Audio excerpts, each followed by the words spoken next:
Phoenix Books presents The King Must Die by Mary Renault. The citadel of Troizen, where the palace stands, was built by giants before anyone remembers. But the palace was built by my great-grandfather. At sunrise, if you look at it from Calauria across the strait, the columns glow fire-red and the walls are golden. It shines bright against the dark woods on the mountainside. Our house is Hellene, sprung from the seed of ever-living Zeus. We worship the sky gods before Mother Dear and the gods of earth, and we have never mixed our blood with the blood of the shore people who had the land before us. My grandfather had about 15 children in his household when I was born, but his queen and her sons were dead, leaving only my mother born in wedlock. As for my father, it was said in the palace that I had been fathered by a god. When I was 7, the horse sacrifice came due, a great day in Troizen. It is held 4 yearly. I knew it concerned the king horse. To my mind, nothing could have been more fitting. I knew him well.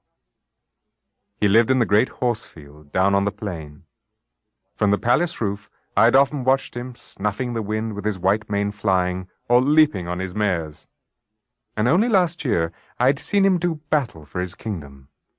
One of the house barons, seeing from afar the duel begin, rode down to the olive slopes for a nearer sight, and took me on his crupper.